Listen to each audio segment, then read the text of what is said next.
Yeah, thank you very much, Mr. Ube. Yeah, the recent flood disaster um, in several areas in Nigeria. Of course, it has you you can attest to the fact that the media has carried it, even the BBC and other media, international media platforms, different countries, especially because Nigerians are scattered everywhere. So most relatives of the affected ones, could be, of course, be part of the, in the diaspora. So news has to, just like what happened in Sri Lanka also, or Pakistan, sorry, Pakistan, when they had the flood issues as well. Yeah, so of course, it has undoubtedly, you know, um, of course, it's quite daunting and it's deepening the food insecurity situation. And of course, we know that Nigeria has and other sub-Saharan African countries have been suffering from food insecurity with respect to the COVID and the Russia-Ukraine crisis, then this flood attack also. So it has, driven up food prices nationwide by escalating the food crisis brought on, um, yeah, by the issues I had mentioned. We are talking about the farmers who are the ones directly producing foods, and they're smallholder farmers, and we have been trying to see how they can scale up, and not just scale up, also to be taken care of, and then at the same time facing this flood issue challenge, and a lot of them have been dispossessed of their farmlands, and that tells us that the time for us to leave lip service and start doing things and start ensuring a protected farming system. We have been talking about that over time. Yeah, and thousands of hectares of farmlands are covered underwater. Can you imagine? For example, let's take rice. Rice, Nigeria-based commodities exchange, the affects estimated that flooding and other factors will cut rice. That the price of rice, you know, and price, not just the price, the output that rice farmers are making will definitely cut down by 21%. So the flood issue has affected rice production, and rice, which is one of the three major populous crops in Africa, rice, maize, and cassava. Know that. So now, of course, it's majorly because rice is typically cultivated in swampy areas and in floodplains, and of course they require high water requirement. Um, they require high water. Sorry, yeah.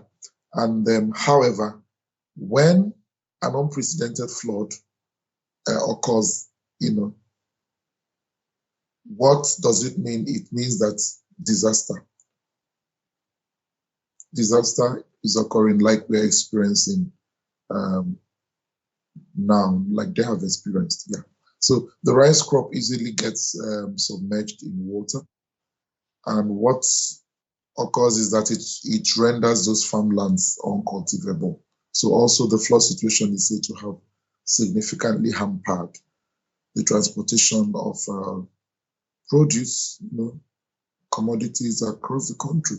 So in some areas, you can see that vehicles and trucks carrying those produce spend about a week commuting, commuting flood-prone routes. So where the food is required, and you know that the movement of food or agricultural commodities flows from the rural areas, that's from the production centers to where they are needed.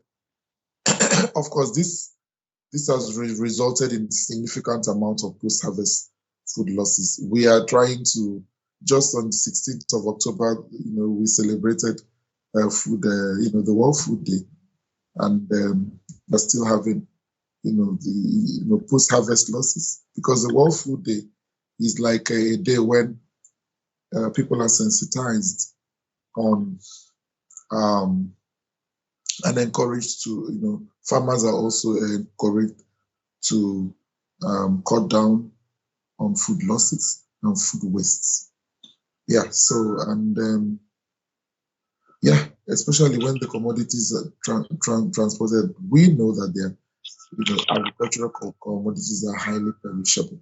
So this is really challenging. Thank you so much for that, Dr. Ikechi. All right, now let's spend some time on this disaster. That is how you describe it. It really is a disaster, no? Looking at the situation of the country, looking at the economic impact of this floods in the country, and of course, looking at it again from the farming and agricultural sector. Um, do you know which area of the country is actually affected? What percentage of the farmland are we talking about here? It really depends on on what you mean by that. But citing an example with the Lokoja Road, which is because I have to bring in Lokoja, because Lokoja, it's part of the North Central um, geopolitical zone. And that road, which is of course quite pivotal to the movement and supply of food and agricultural produce between the northern and the southern regions of the country. There was terrific amount of flood along River Niger Bridge, which as well, which is said to have significantly hampered, the movement of trucks and vehicles. Some of which have spent a week um, in that region. Yeah, so this will lead, and of course, it has led to significant points, like I mentioned, post-harvest losses when food produced perish on the way, while along uh, while being transported within the food supply chain. So this has left the nation's food security status within the corridors of jeopardy. So and so as I earlier mentioned, that there, it's the land area is quite like I saw, and also from the reports that some farmers actually, most of their farmlands were submerged in water, and it's pretty challenging. Yeah. You're right. It's pretty challenging because it's not only the farmland that we're actually talking about here now, but we're also talking about where people live, the houses, the entire area submerged underwater. So it affects them both in place of where they get their source of income and also where they even live. So the word you used before is actually the right one. It's a disaster.